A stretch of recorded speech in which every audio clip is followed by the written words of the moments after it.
सास हो तो ऐसी। संगीता, मैं तुम्हें यह नहीं कहूँगी कि मैं तुम्हें बहू नहीं बेटी ही मानूंगी।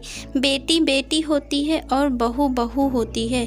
मैं तुम्हें बेटी जैसा प्यार नहीं दूंगी, मैं तुम्हें बहू जैसा प्यार ही दूंगी। रह रह कर होने वाली सास के ये शब्द मेरे दिमाग में हथौड़े की तरह वार कर रहे थे। आज मुझे देखने प्रमोद के साथ उसके मम्मी पापा और दीदी जीजा जी आए थे। प्रमोद और मैं दोनों ही इंजीनियर हैं। प्रमोद की जॉब मुंबई में थी और मेरी बेंगलुरु में। प्रमोद मेरी बुआ जी के दूर के रिश्ते में कोई लगते थे। बुआ जी फूफा जी प्रमोद की और उनके परिवार की तारीफ करते नहीं थकते थे। प्रमोद के मम्मी की तो बुआ जी इतनी तारीफ़ कर रही थी जैसे कि वो खुद इंजीनियर हैं। पति और बेटा दोनों इंजीनियर है तो जाहिर है कि पैसों की कोई कमी नहीं है, लेकिन घमंड नाम की कोई चीज़ उनमें नहीं है। लड़ाई झगड़ा करना तो उन्हें आता ही नहीं। उल्टा उनकी हमेशा यही कोशिश रहती है कि उनकी वजह से किसी का दिल ना दुखे। खुद इंजीनियर होने के बावजूद और इतना पैसा होने के बावजूद खाना वे स्वयं बनाती हैं। सिर्फ सब्जी काटने आदि के लिए काम वाली की सहायता ले लेती हैं। उनका मानना है कि खाना हमें स्वयं बनाना ही चाहिए ताकि घर के सभी सदस्यों को शुद्ध और सात्विक भोजन मिले। इतनी तारीफ सुनकर मुझे मन ही मन लग रहा था कि यदि यह संबंध हो जाता है तो मैं अपने आप को बहुत खुश नसीब समझूंगी, क्योंकि कहा जाता है ना, पति पत्नी के गुण नहीं मिले तो चलता है, लेकिन सास बहू के गुण मिलना चाहिए, तभी वैवाहिक जीवन सुखी रहता है। यही सोचकर मैं मन ही मन खुश हो रही थी कि मुझे बहुत अच्छी सास मिलने वाली है। लेकिन आज जब उन्होंने बहू जैसा प्यार देने की बात कही तो वो बात किसी के भी समझ में नहीं आ रही थी। आज तक सभी ने यही सुना था कि हर सास ऐसा ही कहती है, तुम मेरी बहू नहीं बेटी हो, मैं तुम्हें बेटी जैसा प्यार ही दूंगी। लेकिन यहाँ तो उल्टा ही हो रहा है, बहू जैसा प्यार। घर में सभी को आशंका हो रही थी कि कहीं वे शादी के बाद फिल्मों वाली ललिता पवार टाइप की सास ना बन जाएं। यदि ऐसा हुआ तो मेरा क्या होगा। लेकिन सिर्फ इस एक बात को नज़रअंदाज किया जाए तो बाकी सभी बातें अच्छी होने से घर के सभी सदस्यों को लग रहा था कि ये रिश्ता हो जाना चाहिए, और आखिरकार शादी हो ही गई। मेरी शादी तो हो गई, लेकिन दिमाग में हर वक्त मम्मी जी के शब्द, तुम्हें बहू जैसा प्यार दूंगी, गूंजते रहते थे। इसलिए मैं मन ही मन डरी हुई थी। मैं प्रमोद से इस बारे में बात नहीं कर सकती थी, क्योंकि मुझे डर था कि कहीं प्रमोद यह ना समझ बैठे कि शादी होते ही मैंने मम्मी जी के खिलाफ उनके कान भरना शुरू कर दिए। इसलिए मैंने मन ही मन फैसला लिया था कि मैं अपना हर काम इतना परफेक्शन से करूँगी कि मम्मी जी को शिकायत का मौका ही नहीं मिलेगा। जब शिकायत का मौका ही नहीं मिलेगा तो वे ललिता पवार नहीं बन पाएंगी। इस बात का मेरे ऊपर इतना असर हुआ कि मैं हर वक्त डरी डरी सी रहने लगी। प्रमोद ने भी 2-3 बार प्रेम से पूछा, क्या बात है, तुम खुश नहीं दिखती, तुम्हें किसी ने कुछ बोला क्या? मैं उन्हें क्या बोलती, मैंने इतना ही कहा, नहीं ऐसी कोई बात नहीं है। नया घर, नया वातावरण, सब कुछ नया होने से शायद मैं अपने आप को एडजस्ट नहीं कर पा रही हूँ। धीरे धीरे सब ठीक हो जाएगा। मम्मी जी पापा जी भी मेरा बहुत ख्याल रखते थे, हर वक्त बहुत प्यार से पेश आते थे, लेकिन मेरे मन में जो बहू जैसा प्यार की गांठ बैठ चुकी थी वो निकल ही नहीं पा रही थी। सब लोग कहते हैं ना कि शादी के बाद कुछ दिनों तक तो ससुराल के सभी लोग अच्छे से ही रहते हैं। असलियत तो धीरे धीरे सामने आती है। अभी तो शुरुआत है, इसलिए ये लोग प्यार जता रहे हैं। धीरे धीरे मेरा मन इन्हीं सब आशंकाओं से ग्रस्त होने लगा। शादी के 8-10 दिनों बाद की बात है। मैं चाय बनाने के लिए दूध के गंज से 3 लीटर दूध था में से दूध निकालने लगी तो ना जाने कैसे क्या मेरे हाथ से संची बराबर पकड़ी नहीं गई और गंज हाथ से छूट गया। पूरा का पूरा गर्म दूध नीचे गिर गया।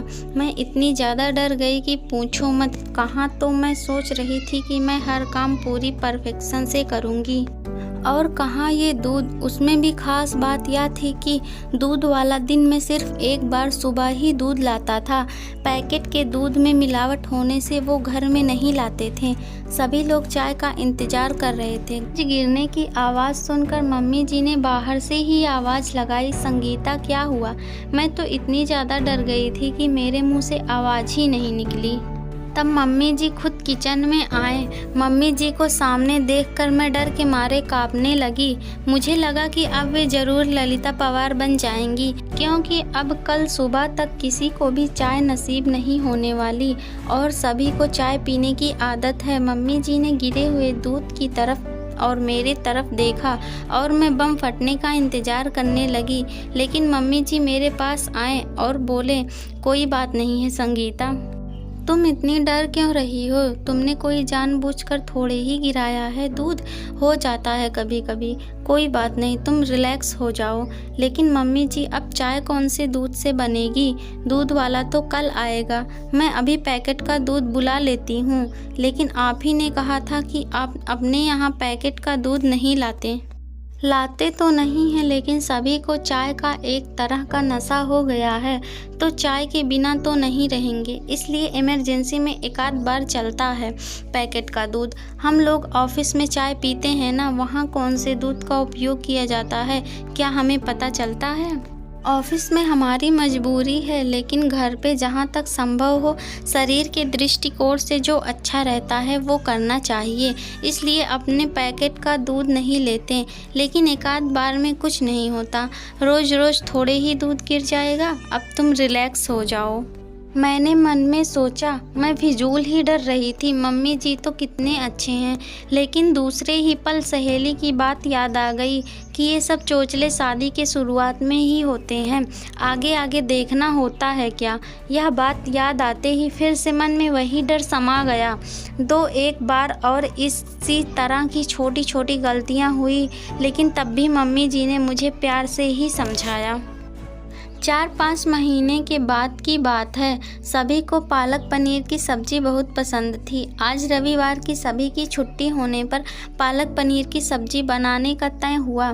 सब लोग खाना खाने बैठे तो जैसे ही इन्होंने पहला कौर मुंह में लिया तो बहुत बुरा मुंह बनाया और एक घूंट पानी पीकर बोले कि आज सब्जी में नमक डाला है कि नमक में सब्जी डाली है? आज डबल नमक है सब्जी में, मुझे काटो तो खून नहीं।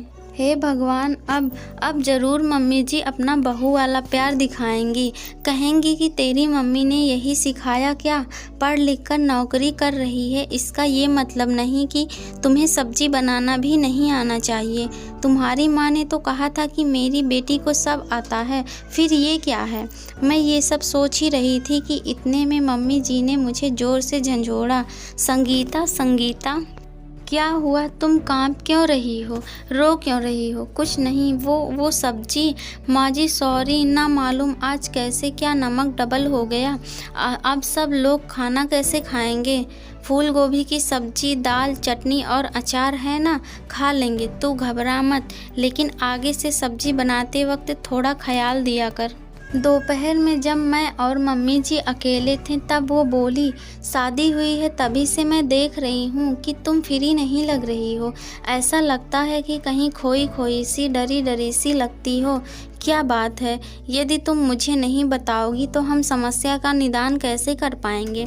यहाँ तुम्हारी मम्मी नहीं है, लेकिन मैं तो हूँ ना, तुम मुझसे अपने मन की हर बात कर सकती हो। उनके इतने प्रेम से बोलने पर मैं अपने आप को रोक नहीं पाई और रोने लगी। उन्होंने मुझे अपने बाहों में भर लिया। अब बता क्या बात है?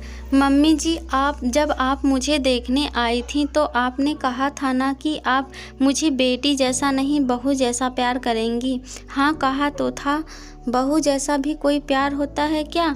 बहू की छोटी सी छोटी गलती पर भी उसे इतना प्रताड़ित किया जाता है कि मानो उससे बहुत बड़ा गुनाह हो गया हो। इसलिए मुझे लगा कि आप मेरी छोटी सी छोटी गलती पर भी महाभारत रचेंगी। इनको मेरे खिलाफ भड़काएंगी। इसी सोच के चलते मैं हर वक्त डरती रहती हूँ कि मुझसे कोई गलती नहीं होनी चाहिए। मुझ पर नाराज़ होने का आपको कोई मौका नहीं मिलना चाहिए। सच बताऊँ तो आज तक मुझसे जो भी गलतियाँ हुई वो इसी घबराहट के चलते हुई। लेकिन मेरी एक बात समझ में नहीं आई, बहू जैसा प्यार करूँगी ऐसा कहने पर भी आपने आज तक अपना सासूपना नहीं दिखाया और मुझे डांटा भी नहीं। फिर आपने ऐसा क्यों कहा था कि आप बहू जैसा प्यार करेंगी? अरे पगली, मुझे नहीं पता था कि तुम मेरी सीधी सी बात को इतना दिल पर लगा लेगी।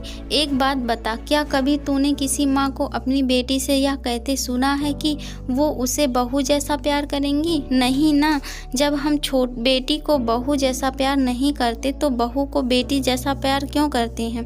इसका तो यही मतलब हुआ ना कि हम बेटी को ज़्यादा महत्व देते हैं, बेटी को ज़्यादा प्यार करते हैं, इसलिए बहू से कहते हैं कि तुझे बेटी बनाएंगे, तुझे बेटी जैसा प्यार देंगे। हम लोग बेटे को ज़्यादा महत्व देते हैं, इसलिए बेटे को बेटे जैसा प्यार ही देते हैं। कभी भी बेटे से यह नहीं कहते कि तुझे बेटी जैसा प्यार देंगे। यदि हम बेटा और बेटी दोनों को समान समझते हैं तो बेटी को बेटी जैसा प्यार क्यों नहीं दे सकते?